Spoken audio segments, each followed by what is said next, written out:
Latino folk singer is dead after she was attacked by a pair of coyotes. What is the monkey doing? Tell me what the monkey... He hit your face off! We actually have a trainer in the water with one of our whales. If I show weakness, if I retreat, I may be hurt, I may be killed. Baby Azaria Chamberlain was taken by a dingo back in 1980. Welcome back to Man Eaters, the only true crime podcast on the internet where all the killers are real animals. My name's Jimby, and I'm here to say it's time to end the year in a lazy way. That's right.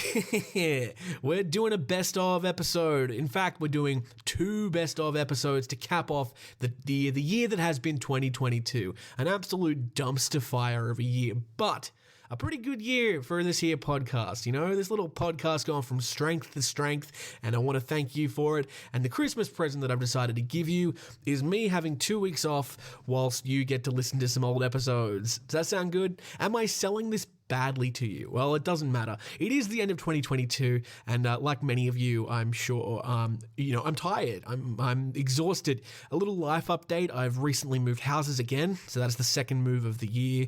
I've just finished doing a theatre show. Thank you for everyone who came to see Ideation in Newcastle. Really appreciated that. And yeah, it's been a massive year. It's time to wind back, and it's also a time to reflect and look back on the year that was. And what better way to do that with a best of episode? Not just the best of 2022, but also including the best of 2021. This podcast started in, I think, August of 2021. So there's about 6 or 7 episodes from 2021 that we're going to have a look back at as well. So I've decided to, select about 5 episodes that we're going to look back on. And again, you're probably going to hear some audio changes today as well in this recording because I've got my new little podcast setup almost done. Not really. It's a work in progress, but you might hear, I'm sure that when you go back and listen to these earlier episodes, you will notice quite a substantial difference. So we're going to take a listen back. Let's jump in our time machine. We're going to listen to a few episodes, starting with episode 2 of Man Eaters, The Grizzly Man and Bear 141. A really good episode. The primary source for that episode was the Grizzly Man documentary by Werner Herzog. If you haven't listened to it or watched it yet, I definitely think you should. But a lot of the information that you're about to hear is from that documentary. So yeah, let's dive into The Grizzly Man and Bear 141, episode 2 of Man Eaters, all the way back in, I believe, September of 2021. Let's hear what that was about. I think that if there was one animal that I personally would not want to come across in the wild, it would be a grizzly bear, or any kind of bear, really. I know that, like, sharks and crocodiles, maybe they're objectively more terrifying just because you're in the water, but look, something about bears really gets me. I mean, maybe it's because they're also adorable. I don't know. That could be it. But anyway, welcome to Man Eaters. This is a podcast. It's a true crime podcast, but all the murderers are animals. That's the best way, I think, to describe what this show is. My name's James, and of course, we talk about man-eating animals, animal attacks, and basically any situation where animals and humans come into combat with each other. We are talking about a very well-known animal attack today, and a very well-known man-eating bear. This is the story of the Grizzly Man. Now, this was made into a very well-received documentary in the early 2000s by Werner Herzog, I believe in 2005. I'll get a little bit more into who this person was, but this documentary includes hours of footage that this person shot himself. This person was a person who spent years and years and years with bears and dedicated their life to their protection. So yeah, let's just jump straight into the story today. This is Timothy Treadwell, aka the Grizzly Man, and his fatal encounter with a bear known as Bear 141. So yeah, enjoy the story.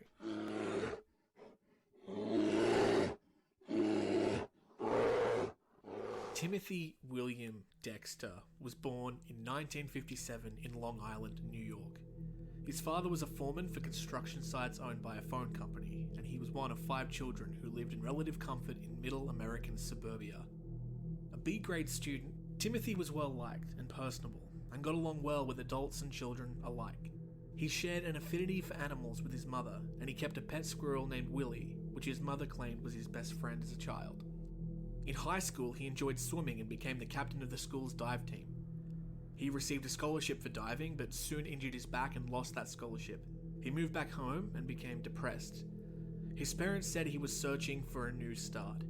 He started smoking weed and hanging out with people that his parents didn't approve of. Around 1977, at the age of about 20, he moved to California to become an actor. He got an agent, changed his last name to Treadwell, and auditioned for several well-known TV shows. He won a part on an episode of The Love Connection and was screen tested for the role of Woody Boyd in Cheers. The role eventually went to Woody Harrelson, but allegedly, Timothy was second in line. Losing this role caused him to spiral. His father and his friends said that it almost destroyed him. Soon after this time, he had a near-fatal heroin overdose, and the doctors prescribed him with antidepressants. Timothy refused to take them as he said it numbed his enjoyment of his life. Friends and colleagues said that Timothy was so desperate to create a new identity for himself, he started telling people he was actually an orphan from Australia, although, according to one close friend, his accent was more like a Kennedy than an Australian. After discussing his plans for the future and his love for wildlife, a friend recommended he travel to Alaska to watch the bears. After his first encounter with a wild grizzly bear, he wrote that he had found his calling in life, and that his destiny was now entwined with the bears. He was right. Treadwell studied the bears during the summer seasons for 13 years between 1990 and 2003. Treadwell broke his visits to Alaska into two parts. In the early months of each season, he camped on the Big Green, an open area in Hallow Bay in the Katmai Coast. He called the area the Grizzly Sanctuary. During the latter part of each summer, he would move to Keflia Bay and camp in an area of especially thick bush he called the Grizzly Maze. Here, the chances of crossing paths with wild bears was much higher, since the location intersected with bear trails. Treadwell was well known for getting extremely close to the bears he observed, sometimes even touching them and playing with bear cubs. He habitually named the bears he encountered and consistently saw many of the same bears each summer, so he claimed to build a strong standing relationship with them. Timothy was repeatedly warned by the Park Service against his behavior with the bears.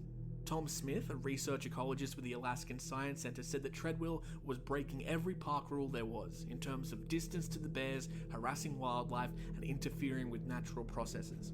Right off the bat, his personal mission was at odds with the Park Service. As Timothy's career progressed, he became more and more paranoid and hostile of the Park Service and people in general. Treadwell often claimed to be alone with the wildlife on several occasions in his videos. However, his girlfriend, Amy Huguenard, was with them during parts of the last 3 summers and at the time of their deaths. By 2001, Treadwell had gained notoriety and was something of a celebrity. He visited schools to talk to students about his experiences with bears, and he appeared on several high-profile television programs, including the Discovery Channel, Late Night with David Letterman, and Dateline NBC to discuss his adventures. He also co-wrote Among Grizzlies, Living with Wild Bears in Alaska with Jewel Palovic, his co-worker who he lived with for 20 years. This book describes Treadwell's adventures on the Alaskan Peninsula. Treadwell and Palovic founded Grizzly People, an organization devoted to protecting bears and preserving their wilderness habitats. In October 2003, Treadwell and his girlfriend Amy, a physician's assistant, visited Katmai National Park. Treadwell and Huguenard's diaries indicated that she was afraid of the bears and was vocal about leaving the expedition early. Treadwell set his campsite near a salmon stream where wild bears commonly feed in the autumn. Treadwell was in the park later in the year than normal, at a time where bears attempt to gain as much fat as possible before the winter. Food was scarce that autumn, causing the bears to be even more aggressive than usual. Treadwell and Huguenard were to leave the park at his usual time of year and had actually returned to Kodiak on September 26 to store their gear for the season and to catch a connecting flight back to their home in California. However, after an argument with the airline ticketer over the price of altering his return ticket, Treadwell and Amy made the decision to return to their campsite on September 29th for an additional week. The bears he had been used to during the summer had already gone into hibernation, and more aggressive bears that Treadwell did not know from other parts of the park were moving into the area. Some of the last footage taken by Treadwell, hours before his death, includes a video of a bear diving into the river repeatedly for a piece of dead salmon. This is a sign of food desperation in brown bears. Treadwell mentioned in the footage that he did not feel entirely comfortable around that particular bear. In the documentary Grizzly Man, Werner Herzog speculates on whether Treadwell filmed the very bear that killed and ate him. Around noon on Sunday, October 5th, 2003, Treadwell spoke with an associate in Malibu, California by sat phone. Treadwell mentioned no problems with any bears. The next day, October 6th, Willie Fulton, a Kodiak air taxi pilot, arrived at Treadwell and Huguenard's campsite to pick them up, but found the area abandoned, except for a bear, and contacted the local park rangers. The couple's mangled remains were discovered quickly upon investigation. Treadwell's disfigured head, partial spinal cord, and right forearm and hand with his watch still on and ticking away were recovered a short distance from the camp. Amy's partial remains were found next to the torn and collapsed tents, partially buried in a mound of twigs and dirt. A large male bear, tagged and previously designated as Bear 141, protected the campsite and was killed by park rangers during their attempt to retrieve the bodies. A second adolescent bear was also killed a short time later when it charged at park rangers. An on-site post-mortem of Bear 141 revealed human body parts such as fingers and limbs. The younger bear was consumed by other animals before it could be examined. A video camera recovered at the site proved to have been operating during the attack, but police say that the 6-minute tape contained only the voices and cries as a brown bear mauled Treadwell to death. The tape begins with Treadwell yelling that he's being attacked. "Come out here, I'm being killed out here," he screams to Amy. That the tape contained only sounds led the troopers to believe the attack might have happened while the camera was stuffed in a duffel bag or during the night. In Grizzly Man, Werner Herzog claims that the lens cap of the camera was left on, suggesting that Treadwell and Huguenard were in the process of setting up for another video sequence when the attack happened. This, however, was enough time to record the bear's initial attack on Treadwell and his agonized screams, its retreat after Huguenard tells Treadwell to play dead and when she attacked it with a frying pan, and its return to carry Treadwell off into the forest. Charlie Russell, a bear expert, worked with Treadwell. Russell advised Treadwell to carry pepper spray and use electric fences. He initially refrained from commenting on Treadwell after he was killed, but after Grizzly Man was released, he wrote a lengthy critique of Treadwell's failure to follow basic safety precautions. In spite of his criticism of Treadwell, Russell praised him for his devotion to bears and his ability to remain alive for so long. He defended him against the people who criticized his work, writing, "If Timothy had spent those 13 years killing bears and guiding others to do the same, eventually being killed by one, he would have been remembered in Alaska with great admiration." According to the organization Treadwell founded, Grizzly People, 5 bears were poached in the year following his death, while none had been poached while he was present in Katmai National Park. Some of his ashes were spread at his last known campsite by his friends, co-workers, and pilot. The following is a clip from the Grizzly Man documentary that Treadwell recorded years before his death. Knowing the context in which it's played now, it seems like it's almost a chilling prediction. And that these bears can bite, they can kill. And if I am weak, I go down. I love them with all my heart. I will protect them. I will die for them. But I will not die at their claws and paws. I will fight. I will be strong. I'll be one of them. I will be the master. Still a kind warrior.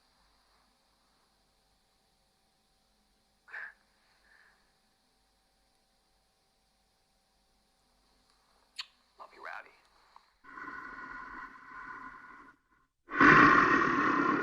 There you have it, guys. That's the story of Timothy Treadwell, aka the Grizzly Man, who came to a almost appropriate grisly ending. I had a lot of feelings when researching this story. I watched the documentary, which, by the way, you should absolutely watch. It goes into way more depth than I possibly could in this format. It's an absolutely amazing documentary. It's all on YouTube. You can watch it for free. It's just called Grizzly Man, directed by Werner Herzog, who I can't listen to without reminding me of like him wanting to see the baby in The Mandalorian. So this guy, Timothy Treadwell, right? He's a very complicated person. He clearly loved what he did. He clearly respected the bears, but I think that he respected them almost too much, right? Like, he respected them to a point where he didn't respect them anymore. In the documentary, they talk to a Native American guy who says, for 7,000 years, there's been this relatively harmonious relationship between people and bears. They stay out of their way, and we stay out of their way. We stay out of their way, and they stay out of our way. Ours meaning people. And then people like Timothy come along and interact with the bears and are friendly with the bears, and this conditions the bears to potentially think that that's what all people are like, And so the next person comes along and a bear gets a bit too friendly and maybe bites them, and then that bear gets shot, and all the bears around it get shot as well because of some weird vindictive hunt that the people go on. So, it's not necessarily a great thing. It's interesting as well that there was a pilot, I think not the pilot that he knew that picked him up, but another pilot that was involved in the cleanup of the remains from the campsite, who essentially said that one of the reasons he thinks he survived for so long with the bears is that he acted so bizarrely for a person that the bears might have just thought there was something wrong with him. He uses a derogatory word, but I'm just going to say mentally challenged. That's potentially what the bears thought Timothy was. Now, I don't know all about that. I think that, to be honest, I think he just got lucky. You watch all this footage of the guy with these bears, and he really seemed to not be in control of the situations at all. Like, at any moment, a bear could turn around and maul him to death. And there were some close calls too. They would come up to him and he would, talk them off. And it was almost like they didn't engage just because they were bored by him. But if there was any reason to attack, they would have, and they did, obviously, in the end as well. One thing you note as well is that the longer he stayed out there, the less attached to the human world he became. And he talked many, many times about how he hated human civilization. He was really upset by it, and he becomes more and more disassociated with humanity as he goes on. There are clips of him just going on these weird rants about the park service and how he saved the bears and he beat the park service. The park service wants to get him. There's footage of him spying on other campers in the park and being really paranoid. At one point, a bear approaches this group of campers and they throw rocks at the bear to scare him off, which I think is a really pretty fair thing to do. And you hear Timothy Treadwell in the background while he's filming, crying and being really upset that happened, which is kind of understandable. But then you also see the campers left him a note, so they obviously knew who he was, probably because he was pretty famous for being there. They left a note on a tree stump that just said, or not a tree stump, on a log that just said, "Hi Timothy, see you next year," which you would think would be pretty friendly. Timothy read that and took it as a threat. Like, he said, these are almost his exact words. It's not a message like, "Hey, we're gonna freaking kill you." It's more creepy than that. And then he also found a rock with a smiley face on it as well, which he took as a threat. So he kind of became a little bit unhinged. I mean, there's footage of him following a bear, and after the bear defecates, he just walks up and picks and starts rubbing the poo, and he's so enthralled that this feces was inside the bear moments ago. It's truly a little bit bizarre. So he wasn't all there. So he obviously was a victim, but he put himself in the situation, and I think that he wouldn't be upset that this happened. He understood what he was doing, I think, and I don't think he would be terribly shocked to learn that this had happened, especially since he had realized, in his last camp that things weren't going well. That he'd returned later in the year than he was used to. The bears that he saw weren't ones that he knew and weren't ones that were acclimated with him. There was a food scarcity going on, so the animals were becoming more and more aggressive and desperate for food. But the one thing that really sort of is really sad for me is that he dragged his girlfriend into it. And this woman, we don't know a lot about her. She's barely in any of the footage. There's 100 hours of footage that they found of Timothy that he took, and she only appears twice. In one shot, it's from really far away, and we don't get to see her face. And in the second one, it's from around the time she died, there's a bear approaching them, and they're both standing really still, and it's very tense, and you can tell that she's terrified. And again, you don't really get to see her face, so we don't know much about Amy. But it is just sad that she got roped into it, and she ultimately died as well. The audio tape that was recorded apparently is so horrific that only a couple people have listened to it. So the coroner listened to it, and firstly, he's a bit of a weirdo. If you watch the documentary, maybe you know what I think. He seems like a bit of a weirdo. But yeah, like, he listened to it and he describes the screams as really, like, terrifying. And and then the other person who listened to it was Werner Herzog, the director of the documentary. And we get to watch him listen to it live. We don't hear what it is, but we watch his reaction. And he starts crying. And it's really weird to see a man like Werner Herzog, who is absolutely terrifying, crying, you know? And he takes the tape and he says to, I think it was Jewel, I can't remember her last name off the top of my head, but the woman who he worked with for 20 years. And he says, you should not listen to this. Don't listen to this. I think you should destroy the tape. If you live with it in your house, it'll eat at you. Don't ever listen to this. And apparently she never has. There are some clips on YouTube that claim to be the audio clip. They sound horrific. There's no way to verify if they are real. Some of the comments say yes, it's real. Some say no, it's not. One of the clips that I listened to did seem to be accurate, at least to what people describe it to be. Like some of the lines that the coroner said were in it pop up again. But again, it could be a fake or a recreation. Either way, it's horrific, and I actually was planning on putting it into the podcast today, but I decided against it. It's a little bit too messed up. So anyway, that's the story of the Grizzly Man and Bear 141. And there you have it, Grizzly Man and Bear 141, a really fascinating story.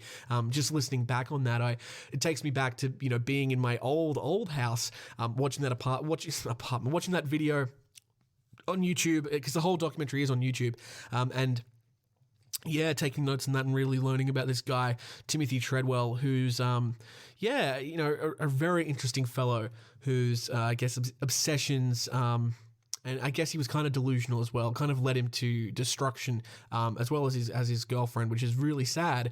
The fact that I take away from that story, it's a very small one, but a very surprising one, is how this guy, was almost on Cheers. He almost was Woody Harrelson's role. So it's hard to imagine looking through Woody Harrelson's filmography, you know, No Country for Old Men or, you know, True Detective. And instead of it being Woody Harrelson, you got this fucking idiot Timothy Treadwell. But yeah, there you go. Quite a fascinating episode. We're going to skip forward a little bit more. This next episode, I'm going to go back and have a little looky-loo to see when this was. But we're going to talk about Tilikum the killer whale, Tilikum the orca. Again, the primary source for this episode was another documentary, this time the documentary Blackfish. Yeah, episode 7, Tilikum the Killer Whale. This is from October 29th, 2021. So that was the day before my birthday in 2021. So let's dive on into it. That's a joke. It's a pun, I guess, because it's about a way. Listen to the episode. We are discussing a recent, I guess I would say a recent animal attack, or animal attacks surrounding a killer whale named Tilikum.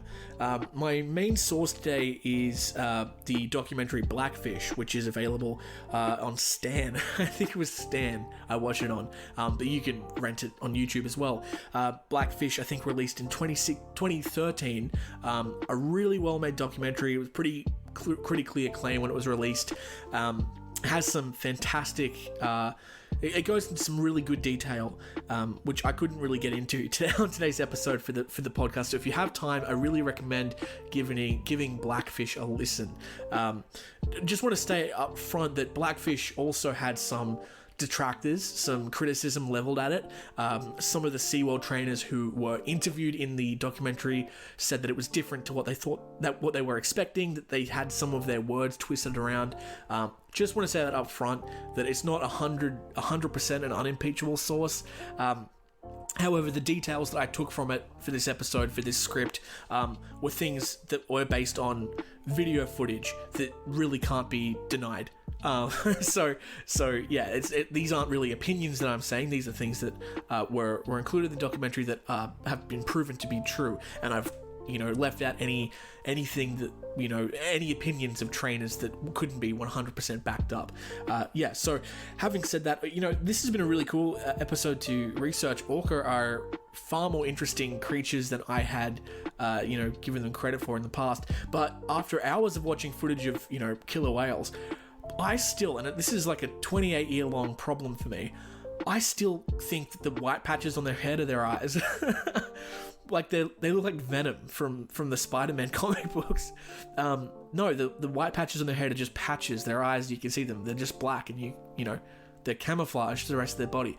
Every time I see a killer whale, I just go, oh yeah, those are their eyes. They have massive white, stupid patterned eyes.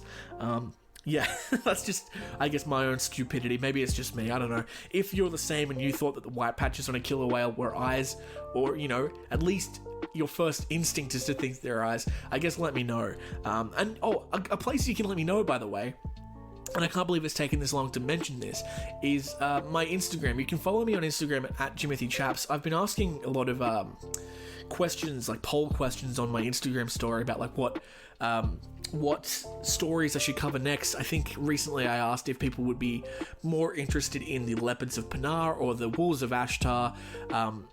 And I think people thought the wolves were a more interesting story. I mean, I'm going to cover all these stories eventually, but it's good to know what you guys are interested in, and that's sort of the order I'll release things. A good example of that is this episode. I asked if people would be more interested in Tilikum the whale, or Tilikum the killer whale rather, or the Great Emu War, and I was surprised. I thought the Great Emu War would be the definite pick for a lot of people because it's a bit of a meme, but no, people were more interested in Tilikum, so I'm going to do the Emu War episode after this. By the way, I'm going to record these two episodes back to back as well, so if you hear rain in the background, it's because there's a massive storm going on, but it's Freedom Day in New South Wales tomorrow. Tomorrow is the 11th of October. Lockdown is over for the majority of the citizens in New South Wales, so I know that I'm just going to get thrust back into the real world after this. So my goal was to have, at least 8 episodes recorded, done and dusted, and scheduled into the feed, so I didn't have to worry for a few weeks, so that I could get snowed back under with work and stuff. So yeah, if you hear anything similar in both episodes, that's why. A little bit of behind the scenes trivia for you. Anyway, I feel like this intro has gone on way too long, so let's cut that out and jump straight into the story of Tilikum, the killer whale.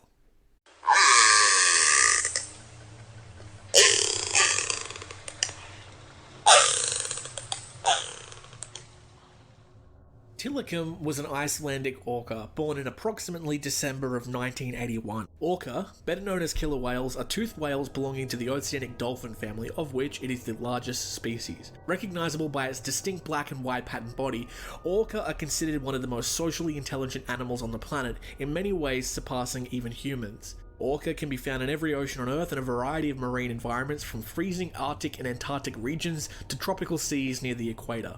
Tilikum was captured when he was 2 years old, along with 2 other young whales from his pod in 1983 near Reykjavik in Iceland. Tilly, as he became known, spent around a year in a marine park in Hafnarfjord, which I guarantee I'm pronouncing incorrectly, before being transferred to Sealand of the Pacific in Oak Bay, Canada. Sealand of the Pacific was a public aquarium which was part of the Oak Bay Marina from 1969 until 1992. Over its history, it housed 11 different orca. At Sealand, Tilikum was placed in an enclosure with 2 other older female whales named Haida 2 and Nutka 4. Orca have a matriarchal society, and as such, Tilikum was abused by the other 2 whales. Aside from being a different sex to the other whales, Tilikum was also from another part of the world. It's important to understand that orca are very social animals and behave and communicate differently depending on where they are from. For example, a whale from Iceland will have a different quote-unquote language than a whale from New Zealand. This also contributed to them ostracizing him. This abuse included the female orca raking his skin. This is when whales drag their teeth along another whale's body, causing deep scratches and cuts. Workers at Sealand described Tilikum's whole body being covered in rake marks in certain points of his life. In the wild, a male orca would steer clear of the females and stay on the outside of their pod, but due to the extreme small pools that the whales were being kept in, Tilikum did not have this option of giving Haida 2 and Nutka 4 some space. At night, the 3 whales were herded into a smaller, steel shelter that would become completely dark. This was due to fears that animal rights activists would sneak into the open air / open water enclosures and open the gates, releasing the orca into the ocean. The staff at Sealand recount feeling upset forcing Tilikum into such a small, dark enclosure with other whales they knew would bully and abuse him. Tilikum lived in these conditions without a major incident until 1991. On February 20th, 1991, 21-year-old marine biology student Kelty Byrne slipped and fell into the pool containing Tilikum, Haida, and Nootka while working as a part-time trainer at Sealand. As soon as she entered the water, Tilikum charged and grabbed Byrne, pulling her to the bottom of the pool. The orca dragged Kelty around the pool and repeatedly prevented her from surfacing. Other staff members tried to interfere by throwing her life rings, but the other 2 whales prevented them from entering the water to rescue her. At one point, Kelty managed to reach out to the side of the pool and attempted to climb out, but Tilikum pulled her back into the pool. She surfaced 3 times before drowning. It was several hours before her body could be recovered from the bottom of the pool. Sealand said that it was impossible to know which of the whales had instigated the attack, but eyewitnesses claimed that it was definitely Tilikum. They could identify him by his collapsed dorsal fin, which they had learned about during the show that they saw while attending Sealand. Dorsal fin collapse occurs in nearly all captive male orca. According to these witnesses, it was Tilikum who attacked and dragged Kelty to the bottom of the pool while the other 2 whales circled and watched. Not long after this event, Sealand of the Pacific was closed and SeaWorld purchased the orcas. Tilikum was moved to SeaWorld Orlando on January 9th, 1992. The staff at SeaWorld knew all about the incident with Kelty Byrne, but were not told that Tilikum was the whale responsible for her death. During his time at SeaWorld, Tilikum experienced significantly better conditions than at Sealand. However, in 1999, another incident occurred. On January 6, 1999, 27-year-old Daniel P. Dukes was found dead and naked, splayed over Tilikum's back in his sleeping pool. Dukes had visited the park earlier that day and had evaded security to stay after the park had closed. He then stripped down naked and entered Tilikum's tank unclothed. Despite numerous above and below water cameras in and near Tilikum's tank, SeaWorld claims the event was not captured on video. An autopsy found that his cause of death was drowning, but also noted that his body was covered in wounds, contusions, abrasions, and that his genitals had been bitten off, allegedly by Tilikum. 11 years later, in 2010, Tilikum took yet another life. On February 24th, Dawn Branchow, a veteran marine animal trainer, was performing the Dine with Shamu show with Tilikum. In this show, the audience would eat at an open-air restaurant while watching an orca perform tricks with a trainer. During the show, while performing a trick where Tilikum would circle the tank and wave at the audience, Tilikum either missed, didn't hear, or ignored a whistle that was his cue to stop the trick and return. After completing another lap of the pool, he returned to Branchow expecting fish as a reward for him completing the trick. Dawn did not reward him due to him missing the recall whistle. From this point on, the whale appeared to lose enthusiasm for the performance, and the trainers who have watched the footage of this show note that Tilikum seemed frustrated. After the show, during a cool-down bonding session, Tilikum grabbed Branchow and pulled her to the bottom of the pool. SeaWorld claimed that he grabbed her by the ponytail, which she was not supposed to have. It was not regulation and it should have been up in a bun. Some witnesses, however, claimed that she was actually grabbed on the wrist or the shoulder. The orca's moves seemed to have been very quick, pulling her underwater and drowning her. At least several patrons witnessed Branchow in the water with Tilikum. Employees used nets and threw food at Tilikum in an attempt to distract him. Moving from pool to pool in the complex, they eventually directed Tilikum into a smaller medical pool where it was easier for them to calm him. After approximately 45 minutes, Tilikum released Branchow's body. Orange County Fire Rescue. 6600 Sea Harbor Drive. Okay. SeaWorld, my fault. Okay, and where's the patient located inside the They park? are at Shamu Stadium. We actually have a trainer in the water with one of our whales, the whale that they're not supposed to be in the water with. Okay. So we don't know what's going on. We were just told to call and have people here on standby when they get the person out. Okay, and do you know so you don't know if the person was injured or if they're having a medical problem? No idea. Okay, very well then. I don't even think they're out of the water yet. They're still in there with the whale, so... Okay, but someone is on scene and they are getting them out of the water now. There are people working on it, yes. There's about 2-3 dozen people over there right now. All right, we'll get somebody en route. Okay, and through gate number 3 to Shamu Stadium. Gate 3. Gate 3. All right, got it. Okay. Thank you. Thank you. Bye.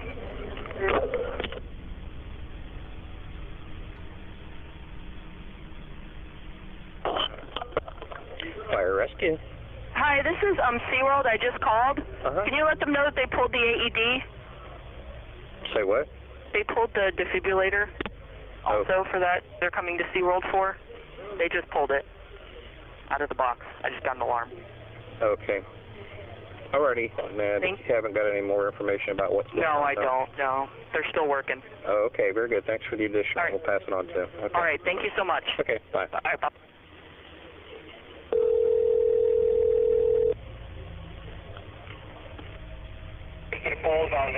Fire rescue, address of the emergency.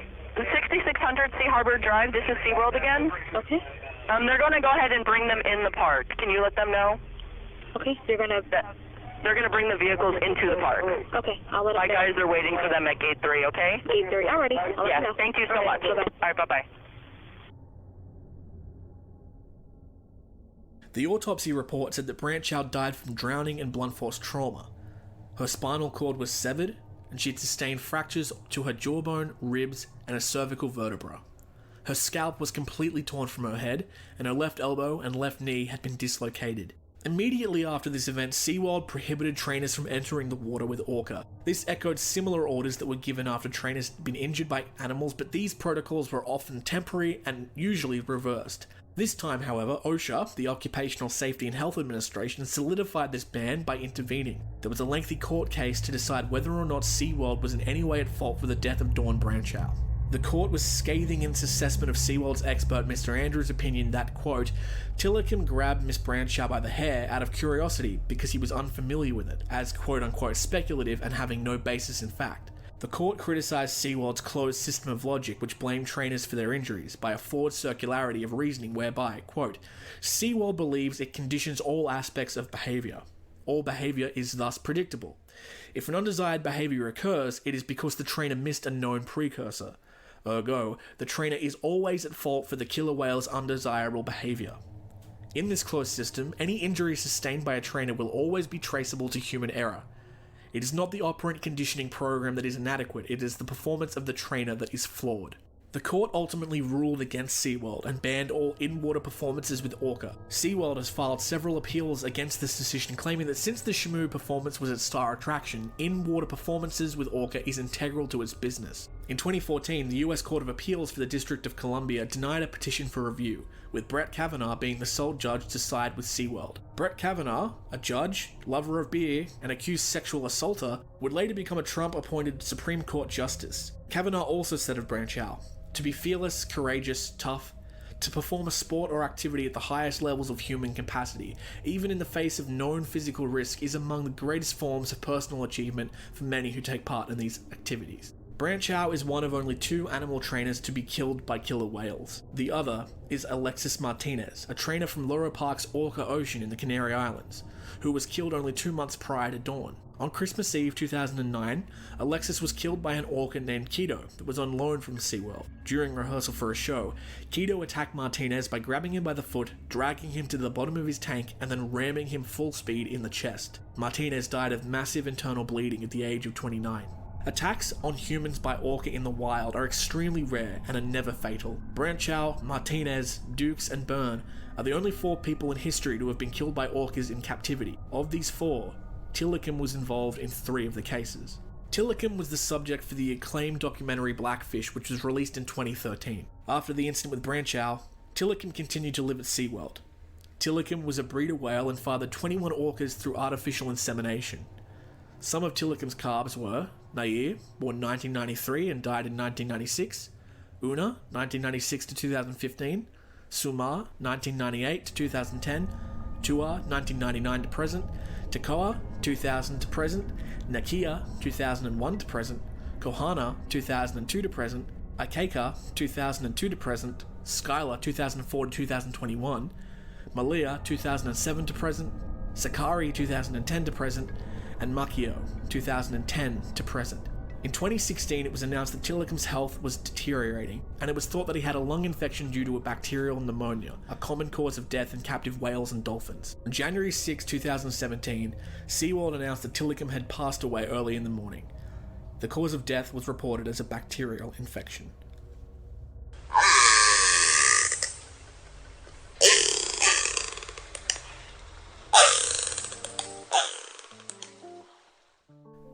And that was the story of Tillicum, the killer whale. the one fact for me that I was really surprised by when I started learning this was that there have only been 4 people in history killed by killer whales. I always thought that they were really dangerous animals, like it's in their name. But even just seeing their behavior in the wild and just seeing them hunting other animals like seals, I just assumed they were much more prolific killers of humans, but they're not. They've never killed someone in public. They've never killed someone in the wild. There have been, attacks, little nibbles here and there, but they've never killed anyone in I nearly said public again, in the wild. And yeah, there've only been 4 cases of killer whales killing humans in captivity, and it blows my mind that 75% of those cases were Tilikum. That's not to say, by the way, that there aren't cases of killer whales attacking humans in captivity. That's happened lots of times, and if you watch Blackfish, you can see at least 2 other examples that I can think of. One is I think it was a male trainer riding on the back of one of the orca, and then a second killer whale jumps out of the water and just lands on top of him and just crushes him. And I think he survived, but I don't know if he walked again. And there was another incident where a killer whale grabbed a female trainer by the wrist and was trying to pull her in and wasn't successful, and you could see this killer whale you can see this woman's wrist just like U-shaped, like bent the wrong way. So they are more aggressive in captivity, and to be completely honest, and this is my opinion here, I kind of don't blame them. It seems really cruel to me to keep whales in captivity. Like, I'm not one of those people that thinks that all zoos and marine parks are inherently evil. I know that like lots of zoos, like Taronga Zoo, for example, a really good example, serve multiple purposes. Yes, it's a zoo where people can come and see the animals as sort of exhibits, but it's more of the other half of that business is that it's a conservation effort. They look after animals, they rehabilitate animals, they also educate the public on animals. Like, I think that a lot of animals who are at risk in the wild for whatever reason, poaching or deforestation, a lot of people don't really care. But when they do get to see them up close and personal, they care a lot more. I spent the beginning of this year a few days at Taronga Zoo, and it was great. They're a really good zoo, and I really like them.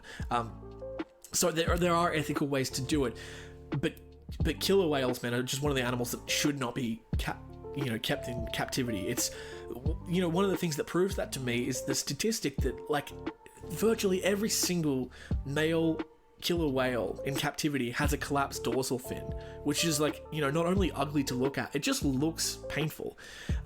I did a little research on collapsed dorsal fins.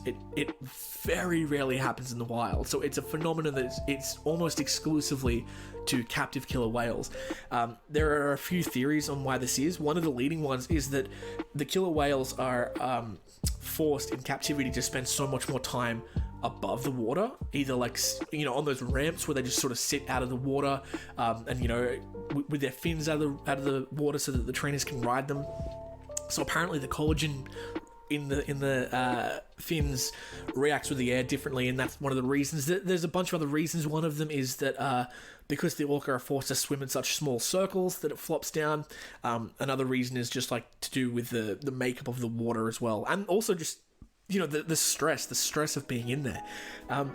Blackfish is such a great documentary to watch. There's so much more information about killer whales and Tilikum that I just couldn't fit into this episode, but it's a heartbreaking documentary. It is flawed. It's not perfect. The criticism of that SeaWorld levels at this documentary, as well as the people who are actually in the documentary, makes me think that it's not a 100% credible source, but it is worth having a watch and making your own decisions. I think, like I said in the intro, it's on Stan, and it's worth a watch. It makes you really think about whether or not you want to go to SeaWorld again. I think from memory that SeaWorld has stopped. At the very least, they're not importing any new orca into their attractions, and the ones that they have, I think, I doubt that they're going to release them into the wild because I don't think they'll survive. But when they die, I don't think that they're going to replace them, and I don't think that they have a breeding program anymore either. Just to end it on a weird note as well, by the way, in Blackfish, if you've ever wanted to know what artificial insemination of a whale looks like, part of that process, you get to see that. It's disgusting. I didn't know what a whale's penis looked like, and boy, that was a simpler time in my life a few days ago when I didn't know what a whale dick was. You can't go back from something like that. So if you are going to watch this documentary, just know you're going to see a whale penis, and it's going to change your life. And maybe in a good way, maybe in a bad way. For me, it was a bad way, because I can't get that weird 3-meter long worm out of my head. Howie Zowie, another 2021 episode down the gullet. Tilikum the killer whale. You know, I think what I'm going to do is just tell you my favorite fact from each episode. The one that always gets me, and it's actually probably when people talk to me about this podcast, they say, what's interesting animal fact? And this is the one I usually give, and it is from the Tilikum episode. It's the fact, I'm sure you just heard me talk about it, that in human history, there have been 4 killer whale fatalities on humans, and Tilikum was responsible for 3 of them. 75% of the people killed by killer whales were killed by this one specific whale, and the only other one was also in a SeaWorld or a water resort or something like that. So, to me, that is the most interesting fact that I've learned these first 18 months of doing the show. It always surprises me how, things like, killer whales, we hear the word killer whale and you assume, without knowing anything about them, that they are fatal to humans. They've never killed anyone in the wild. They may have injured people in the wild, incidentally or on purpose, but they don't kill. So yeah, there you go. Speaking of elephants that, kill in captivity, we're going to talk about Tyke the elephant next. Now, this was a much more recent episode. I'm going to scroll and find where that was. Episode 13. So that was this year in March. We talk about Tyke and Mary, the rogue elephant. So Tyke was, I'm trying to remember correctly, this was 2 elephants in captivity. I think one was in a circus in Hawaii in the 90s. I think that one might have been Tyke, that got out and caused a bunch of havoc and was shot to death. And the other one was Mary the elephant that I think they hanged. We're going to listen to this episode now and we'll find out if that's correct. So here you go, everybody. Tyke and Mary, the rogue elephants. Yes, this episode was supposed to come out last week. I'm very sorry. I had plans to do it, but then a kind of cool career opportunity landed in my lap. And I had to take it. And then right after that, I got COVID and I didn't have a voice. So I apologize for anyone who was just on the edge of their seat waiting for this episode, which I, conservatively estimate 40,000 people were waiting for this episode, and I apologize to each and every one of you. The other thing is, if you are noticing some audio differences, 1, I'm just getting over COVID, so my voice is a little shitty, and 2, I'm recording from my home office today rather than the bedroom to see if there's any difference in the audio quality, because honestly it's much more comfortable in here, but it's a room full of glass windows, and I think that wouldn't be good, but we'll see. This is like a little experiment. So yeah, this episode today, I have no idea what the title is going to be. It's a little bit different to a normal episode. We are not just talking about one animal, we are talking about two elephants, both of them female, both of them performed in circuses, and both of them killed people. They are not man-eaters, of course they're not. I have a very basic understanding of biology, but from watching Walking with Dinosaurs when I was 5, I had a pretty good grasp of what a carnivore was and what a herbivore was. And elephants, they're herbivores, they don't eat meat. I don't even know if they can. I don't know if maybe they want to. Maybe they just haven't been offered. If you're a zookeeper listening and you have like a stick of salami in your pocket that was meant for for one of the honey badgers, and you're feeding the elephants today, how much would I have to bribe you to just sort of give the elephant a sniff of that little salami and see if it's interested at all? Probably don't do that. I don't want you to get fired. I don't want the elephant to eat salami. I just think that's morally dubious. I can't believe we're even still talking about this, Mr. Zookeeper. It's weird that you brought it up. Any Hootie and the Blowfish. Old reference. We are going to jump into the story now. Please sit back and enjoy. Well, don't enjoy it. I say that a lot. 2 sort of tragic stories about 2 beautiful elephants named Tyke and Mary.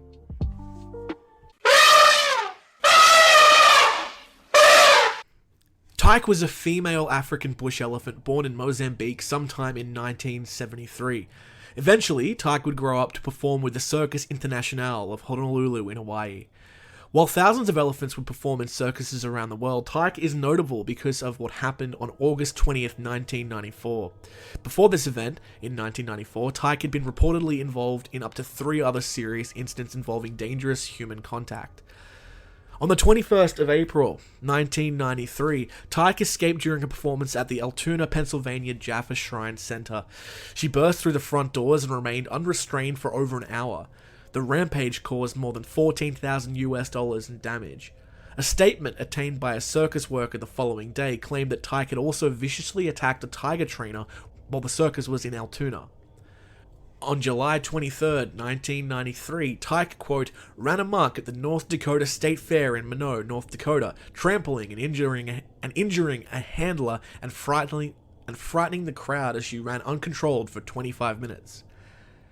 In addition to the escape from Altoona, the attack on the tiger trainer, and the trampling in North Dakota, Canadian law enforcement documents state that an elephant named Tyke, possibly the same Tyke involved in these incidents, was performing with the Tarzan Zabini Circus.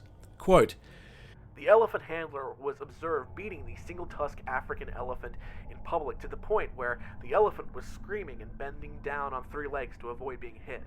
Even when the handler walked by the elephant after this, the elephant screamed and veered away, demonstrating his fear from his presence. On August 20th, 1994, during a performance with the circus in Hawaii, Tyke killed 2 trainers, escaped the building, and ran wild through the streets of Honolulu. I'm going to play some audio of some clips of the event, and then I'll talk through what actually happened.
The incident began when Tyke trampled and grievously injured Dallas Beckwith, her groomer. She threw him around multiple times before her trainer, Alan Campbell, tried to intercede. Tyke knocked Campbell down, dragged him around before finally crushing him to death underneath her massive trunk. Tyke then left the 2 men, stampeded through the panicking crowd, and charged out of the arena onto the streets outside. She almost killed a publicist named Steve Hirano, who saw the elephant attempting to leave the car park and attempted to keep the gate closed to prevent her from exiting. The elephant attempted to trample Hirano but was forced to flee after sustaining multiple handgun gunshots from a nearby police officer. The police chased Tyke on foot and by car for almost an hour. The police then opened fire with handguns, repeaters, and rifles. The elephant was shot more than 86 times before she finally collapsed from her wounds. Zoo officials administered a lethal injection. This dose, however, didn't kill her. She was shot once again through the heart and died. Following the rampage of 1994, Tyke became a symbol of circus tragedies and animal rights. Lawsuits were filed against the city of Honolulu, the state of Hawaii, the Circus International, and Tyke's owner, John Cuneo Jr. Lawyer William Fenton Sink sued Cuneo on behalf of multiple plaintiffs, including the young children who suffered psychological distress from witnessing the shooting of the elephant, as well as the death of 2 circus employees. The lawsuits were settled out of court, and the monetary details of the decisions were sealed from public knowledge. In honor of Sink's work in the case, Animal Rights Hawaii renamed its Order of the Innocent Award to the William Fenton Sink Award for Defense of Animals. Alan Campbell's autopsy revealed that he died from several internal injuries, including major skull and chest fractures. The Tyke incident inspired legislation on local levels in Hawaii and abroad, while California Congressman Sam Farr introduced legislation HR 2323 into the House of Representatives in 1999 and again in 2012. Following her death, Tyke was loaded onto a flatbed truck and disposed in Waimanalo Gulch landfill near Nakakuli. Mary, otherwise known as Big Mary or Murderous Mary, was a female Asian elephant that was born in the wild but raised in captivity and performed at Sparks' world-famous show's circus. Mary, at this point a 5-ton elephant, would become famous on the 12th of September 1916 in the great state of Tennessee. Late in the summer of that year, Louis Reed, Mary's regular trainer, had to leave the show. On September 11th, a homeless man named Red Eldridge, who had recently gained employment as a clerk at the Riverside Hotel, was hired by the circus as an elephant trainer. The next day, despite having no experience or qualifications, Eldridge successfully led the elephants on parade, riding atop Mary's back. However, this success was short-lived. Shortly after the parade, Mary went into a rage, picked up Eldridge with her trunk, and hurled him into a drink stand before stepping on his head, killing him. Eldridge died after one day of employment at the circus. A contemporary newspaper account from the Johnson City staff said that Mary collided its vice-like trunk about Eldridge's body, lifted him 10 feet in the air, and then dashed him with a fury to the ground. And with the full force of her beastly fury, is said to have sunk her giant tusks entirely through his body. The animal then trampled the dying form of Eldridge as if seeking a murderous triumph, then, with a sudden swing of her massive foot, hurled the body into the crowd. There are different accounts of what happened moments before the attack. Some claim that Mary attempted to eat a piece of watermelon after the show and Red beat her as punishment. Others claim that there was no provocation and the animal may have just been bored. In the aftermath of the attack, the crowd became incensed.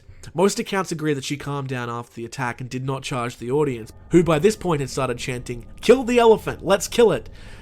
Blacksmith Hench Cox fired his .32 caliber rifle 5 times at Mary, and later Sheriff Gallahan, quote, knocked chips off her hide a little with his .45, but with little effect. Meanwhile, leaders in nearby towns threatened to not allow the circus to visit their towns if Mary was included.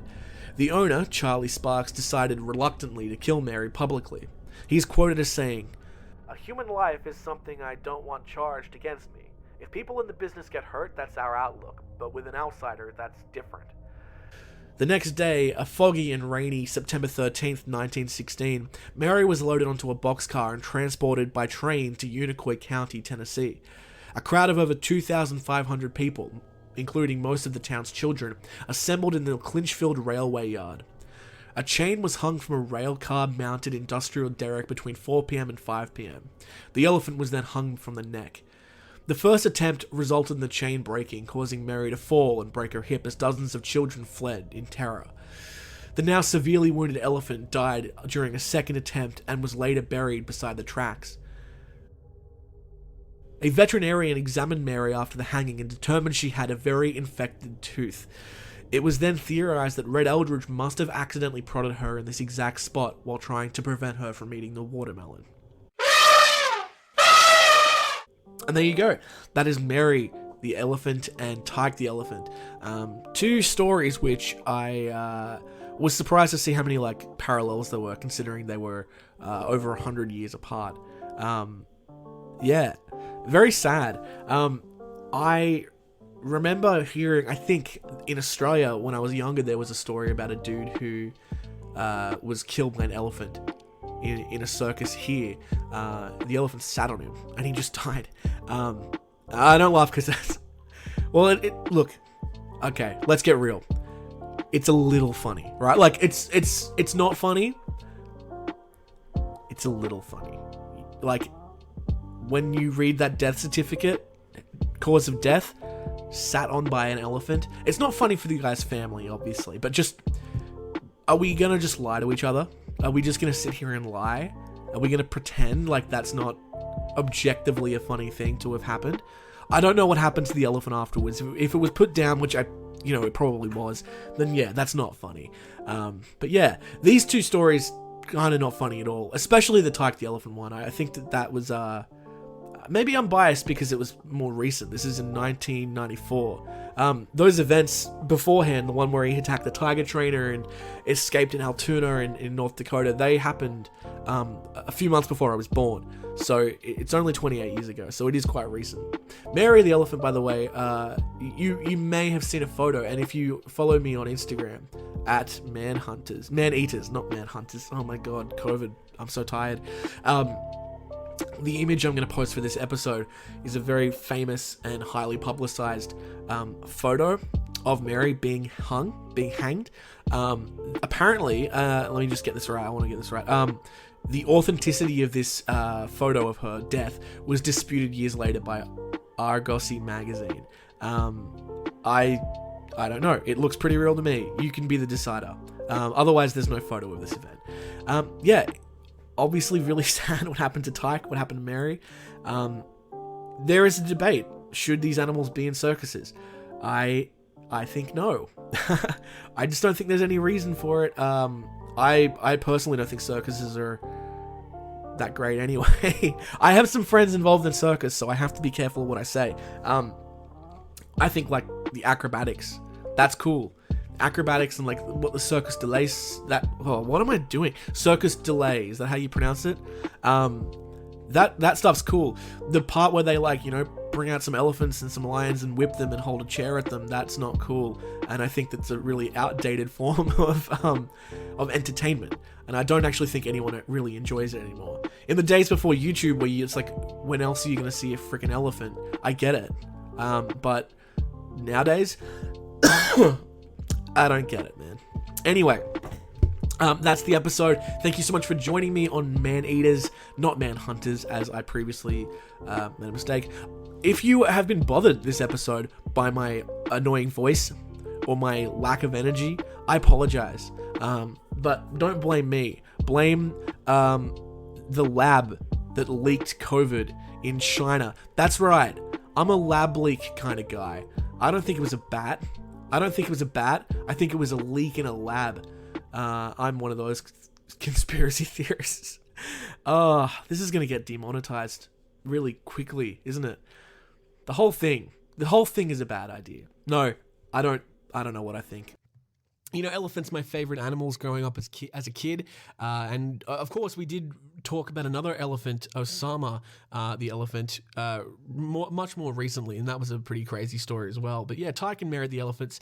There is also an elephant that I do want to cover in the future, which was the elephant that was, allegedly electrocuted to death by Thomas Edison, which was not actually Thomas Edison, but, that's quite a, misconception by the public. So, okay, we've got two more stories that we're going to tackle in our first part of our best ofs of 2021 and 2022. This next one was probably the first kind of, what would you call it? Like, mystery episode or a semi-cryptid episode. We're talking about the Beast of Gévaudan. This was episode 15 from the 4th of April of 2022. The Beast of Gévaudan was a unknown animal, though it was likely some kind of wolf or wolf-dog hybrid that killed hundreds of people. And it is on the all-time heavy hitter list. Definitely on the top 10 of the, serial killer animals. So the Beast of Gévaudan, probably one of the most, what would you call it, most historical stories that we're going to talk about as well. So here you go, the semi-cryptid story of the Beast of Gévaudan. Look, we did it. I'm not going to beat around the bush, everybody. We frickin' did it. Episode 15. Put your hands together. Yeah. Producer, add like a cheering sound effect onto the track. Producer, go. That's right, there is no producer of this show. I forgot that. Oh. I just realized I'm the producer of the show. Man, this is gonna suck. Oh well, if you're still listening, stay listening, because even though I might be a dud, today's story is anything but. If you were listening to last week's episode, you would have heard me tease this story a little bit. Essentially, I prefaced it with a little anecdote. Essentially, I like to claim that this is a true crime podcast, but it's a lot different from its other contemporaries, because, well, one, all the killers are real animals, as you heard from the terrific tagline. But two, there is there's a lack of mystery, and people have said that to me. They say, James, I love the show. Can you really say it's a true crime podcast when there's no element of mystery involved? And I take that feedback seriously, I really do. So what I have done is I have searched the history books, I have scoured the internet, I have absolutely wrecked Wikipedia to try and find an animal story that's a mystery. And boy howdy, have I found something for you. Today we are talking about the beast of Gévaudan. And yes, as you have probably guessed from that, it is a French story. This story takes place in France. There are a lot of French names and places and things. And, one thing you may have gleaned from listening to the last 14 episodes is that pronouncing foreign place names and people is like my Achilles heel. It's not my strong suit.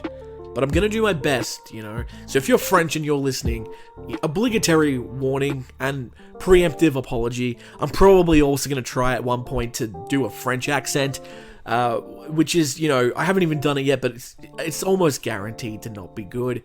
Luckily, as my nana used to say, Jimmy, it's impossible to be racist against French people. That really hit me, sorry, I'm crying. She really did say that. She really did say it's impossible to be racist to French people. She also said, what are you, some kind of gay? It was a confusing birthday party, but my nana aside, this is a terrific story, full of intrigue. The key to the mystery here is that even today, in 2022, we still have no confirmation about what this animal actually was. It killed hundreds of people in France. They had a body. We still do not have conclusive evidence about what this animal was. There are lots of theories which I'll go through at the end of the episode. I will share with you my theory about what I think this animal was as well. But first, sit back, relax. Guys, gals, my non-binary pals, ladies and gentlemen, Caucasian and melanin, this is the beast of Gévaudan.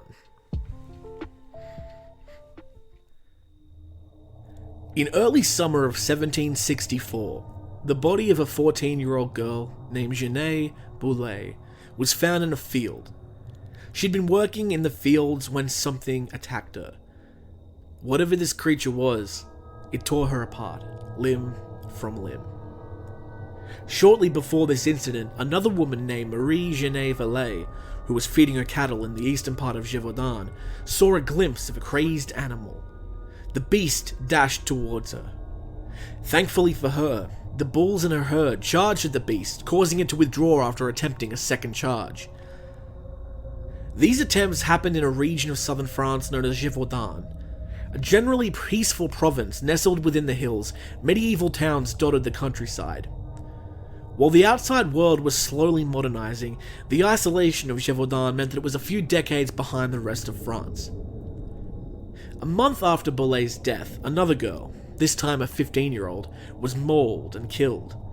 A week later, a teenage boy was left in pieces after a similar attack.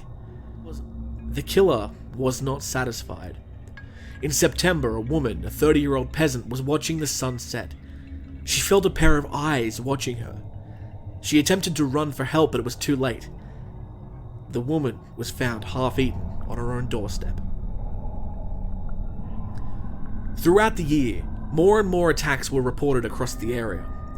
Very soon, fear gripped the local peasantry, and rumors swirled that a horrific beast was preying on men, women, and children as they tended the farms in the forests of Gévaudan. It was noted that this beast seemed to prefer to attack the victims' heads and necks, often decapitating heads, mutilating faces beyond recognition, and ripping throats out while the victims still lived. By Christmas, many villagers believed that it may have been a pair of animals behind the killings.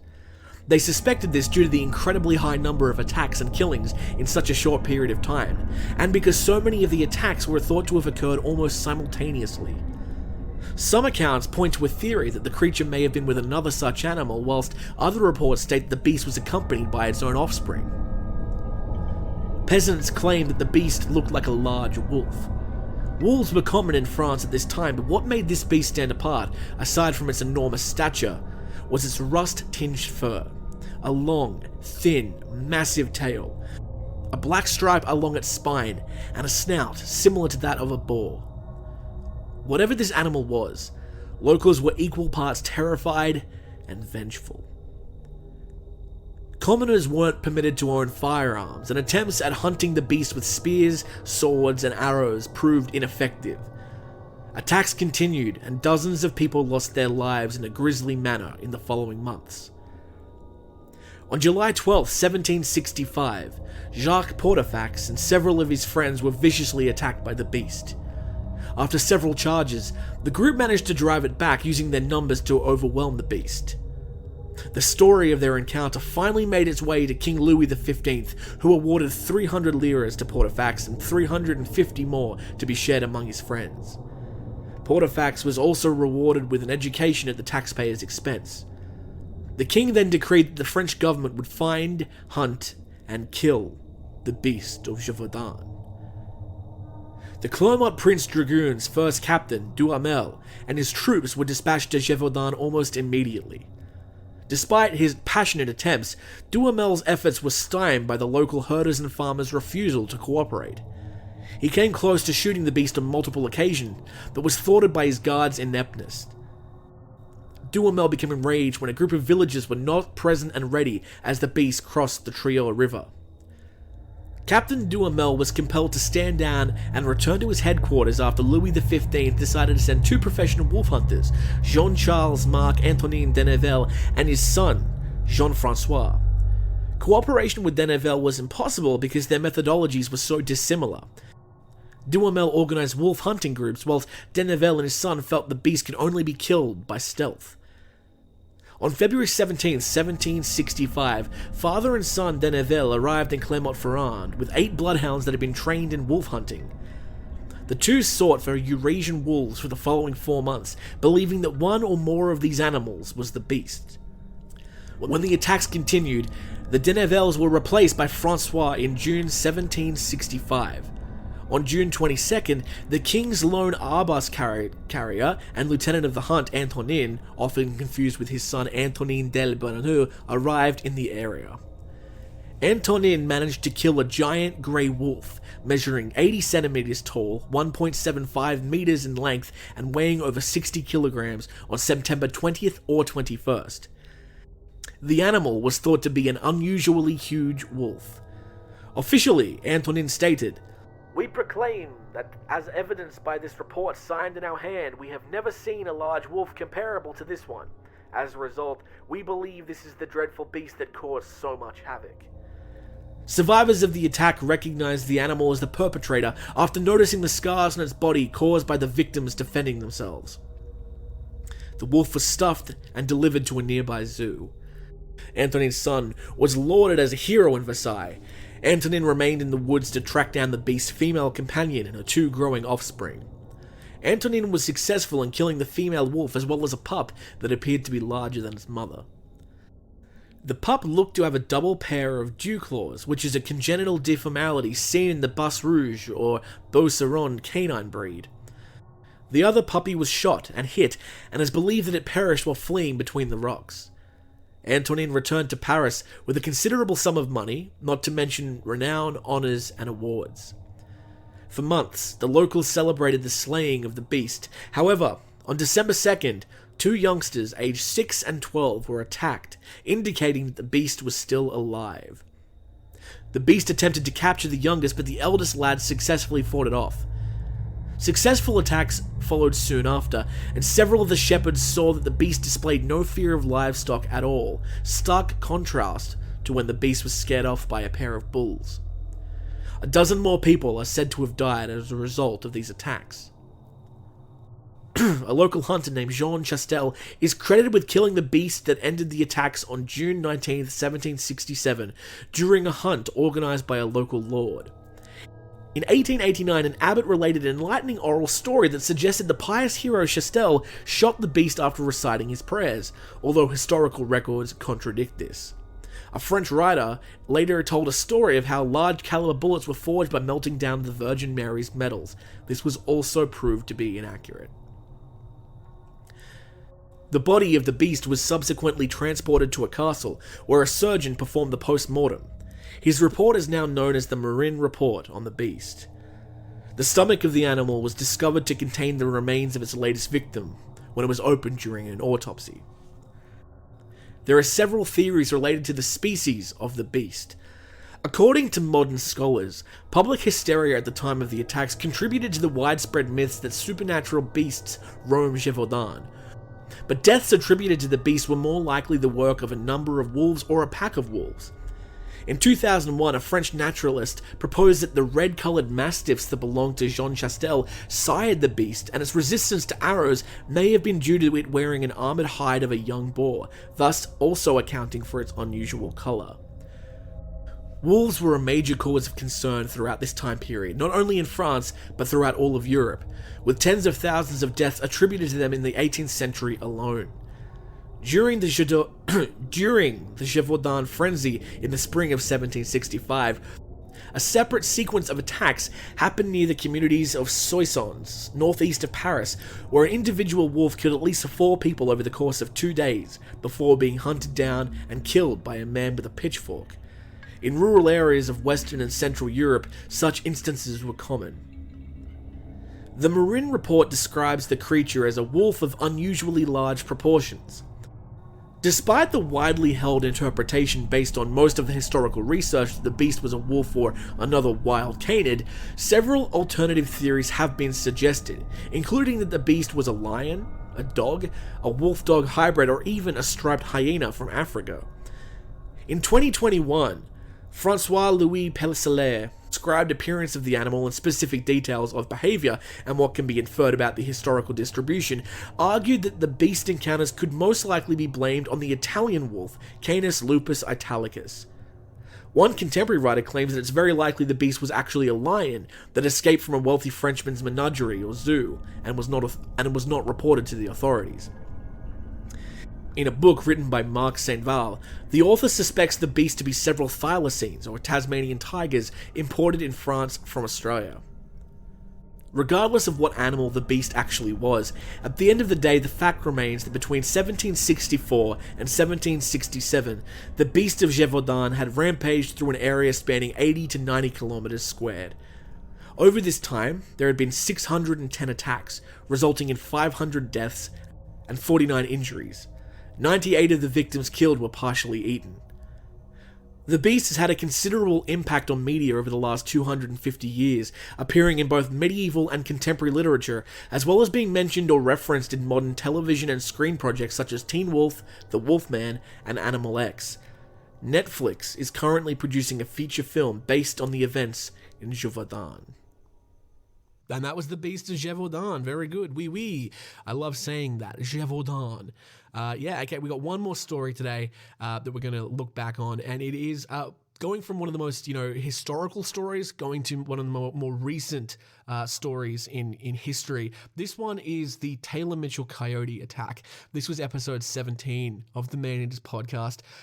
The Taylor Mitchell, it's a very sad story because it was, quite recent. An interesting fact about this one is that Taylor Mitchell is only one of 2 people who've ever been killed by a coyote. It just doesn't happen. And the other one, of course, and you'll hear it in the story, it was a baby. It was a child. She's the only adult that's been attacked and killed by coyotes ever in recorded history. So we're going to learn a lot about Taylor Mitchell. So the very sad story right now of Taylor Mitchell and the Taylor Mitchell coyote attack. We're here to talk about it, and today we have quite a sad story, actually, compared to a lot of the other stories we've told, a relatively recent one, this one taking place in 2009, so less than, 15 years ago, of course, what makes it sadder as well is that the person who passed away was sort of just beginning her life, and was showing real promise and had a great career ahead of her and had a great life ahead of her, her story is quite emotional and taxing, but we will go through it all. It's notable for a few reasons, one of which is that the animal in question is a coyote, and actually the majority of you listeners are from the United States. We don't have coyotes in Australia, obviously. I'm sure that you might think we have dingoes everywhere, but that's not even true. We don't have them in most of the country. Coyotes, as I'm to understand it, exist all over North America, and they're kind of a common occurrence. And I could be completely wrong, but I feel like I've heard stories of coyotes even like venturing into cities in more rural states. Not that there are coyotes in New York City, although I don't know. There's some pretty big rats. That's pretty close. So anyway, we're going to talk about Taylor Mitchell and her very sad interaction with a coyote. So this is, I don't know what we're going to call this episode. Let's just bookmark it as this is the Taylor Mitchell coyote incident. By the time you see her coming up from behind, you better watch out, you run too fast and you're falling out of time. You just heard the voice and the music of Canadian folk musician Taylor Mitchell. In 2009, Taylor was fatally injured in the only known instance of a coyote killing an adult human being. She was just 19 years old. Mitchell was born Taylor Josephine Stephanie Luciao. Emily and Ray Luciao were her parents. She grew up in a small suburban neighborhood in Toronto, Canada. Taylor began performing in her mid-teens after graduating from Etobicoke School of the Arts with a concentration in musical theatre. She decided to pursue a career as a singer and songwriter and adopted the stage name Mitchell. She had released a 4-track EP in 2007, and she independently released an album titled For Your Consideration in March of 2009. Guest musicians on the album included Justin Rutledge, Lynn Mills, Susie Vinnick, John Dismore, and Michael Johnston. The album received positive reviews from Exclaim, with Eric Tom describing her as definitely old school, if not world-weary, while Now Toronto described it as sounding like it comes from someone from a completely different generation. In June 2009, she was invited to perform at the Winnipeg Folk Festival. Reaction from the Roots music community and radio stations was positive, and she began working on new material. A contributor on the album, Justin Rutledge, later described Mitchell as having written beyond her years. She didn't provide answers, as so many of her age try to do. There was no preciousness about her. Instead, she just asked questions. Taylor travelled to the Maritime provinces to tour the surrounding towns as a way of promoting her new record. The tour began in October 23rd of 2009. Taylor was nominated for a Canadian Folk Music Award as Young Performer of the Year. What turned out to be her final performance was in Lucasville, near Halifax. She then had 2 days before her next concert in Sydney, Nova Scotia. Finding herself with some spare time before her next concert, Mitchell, an avid nature walker and environmentalist, decided to enjoy her beautiful surroundings by going on a hike.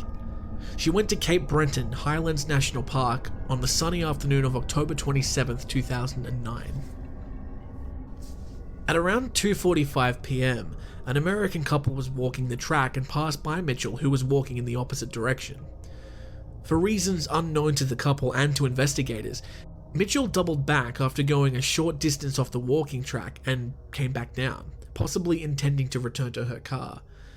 Investigators speculate that she may have already been stalked by her attackers by this point. 17 minutes later, at 3:02 p.m, a second American couple named Mike and Gail were heading up the access road towards the car park. As they approached, they moved out of the way of 2 coyotes that were walking towards them along the road. One of the hikers photographed the coyotes with his camera before heading directly to the car park. Brent Patterson, a professor in Trent University's Environmental and Life Sciences graduate program and a research scientist with the Ontario Ministry of Natural Resources, later commented that the 2 coyotes in the male hiker's photo showed an extraordinary lack of fear, with one displaying a dominant attitude towards humans. It was later confirmed that these same coyotes intercepted Mitchell on the access road 6 minutes later, while Mike and Gail heard what they thought could either be animal howlings or a young woman screaming in the distance. The American middle-aged couple reported these commotions in a telegraph box at the car park. At first, Eric Muntz, the park's research conservation supervisor, and Michael O'Brien, the Nova Scotia Department of Natural Resources Wildlife Resource Manager, mistook the reports of an animal attack suspect for a black bear. They soon, however, realized it was a group of coyotes. 4 more hikers arrived in the car park after hearing suspected screams in the distance. They began to find Mitchell's personal stuff, including her keys and a tiny knife, after just a few minutes of walking up the access road.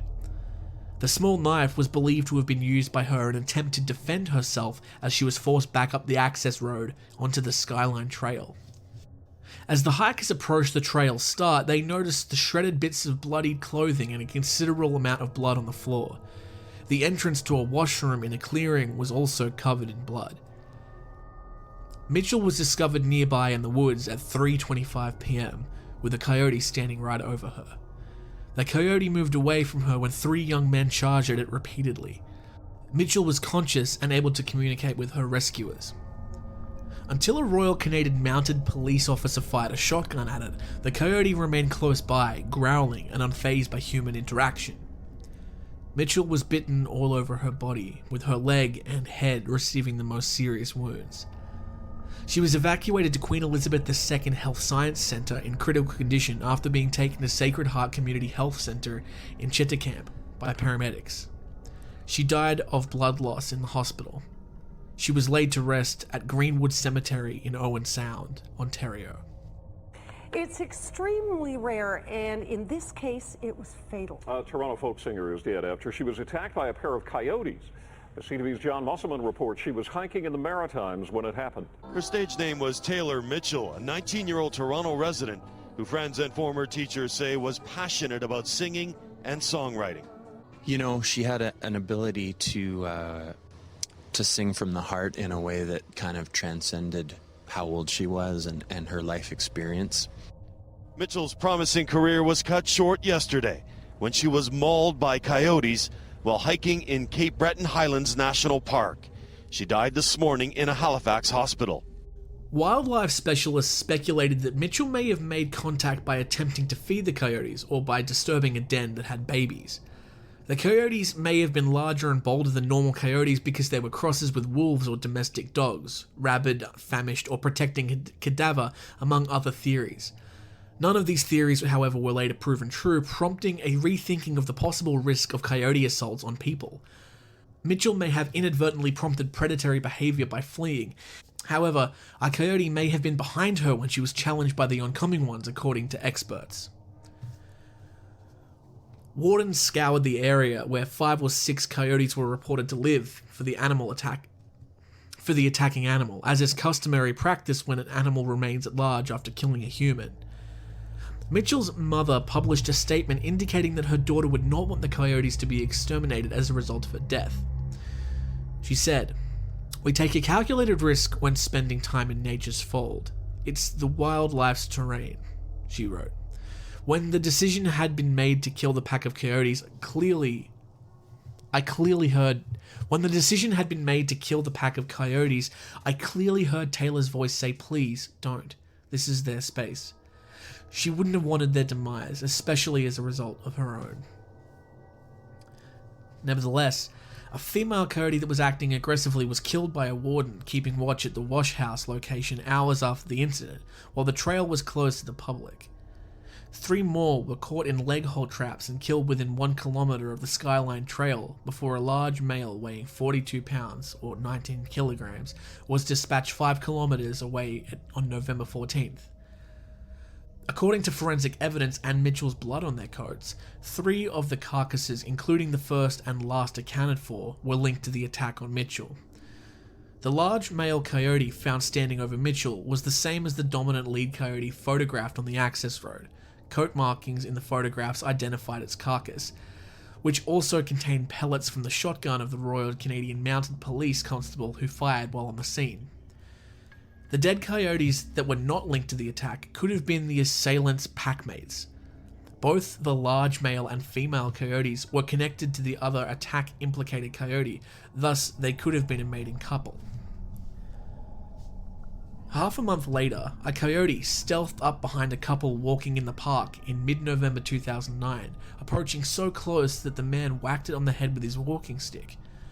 Coyotes have the ability to reproduce swiftly, so a mass cull would likely have had little effect, or the opposite of the desired effect according to park conservation officials and experts.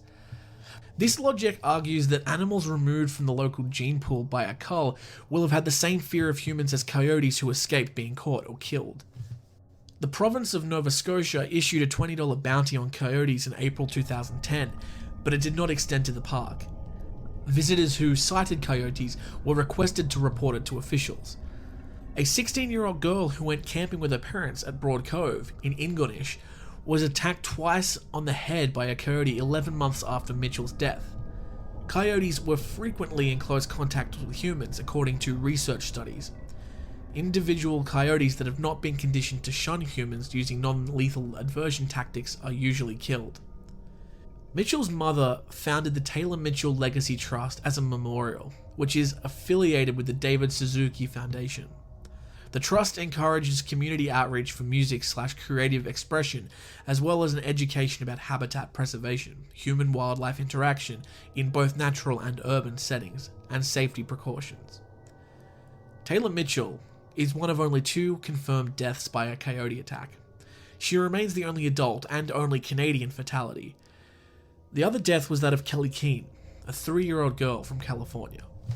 Kelly Keene, aged 3 years old when she died, was left alone on August 26, 1981, while her mother Kathy conducted routine, regular chores. Kelly was watching educational television programs in the family's living room in Glendale, California's Chevy Chase Canyon neighborhood, when she let herself out the front door and stepped onto the driveway, where she was confronted by an urban coyote.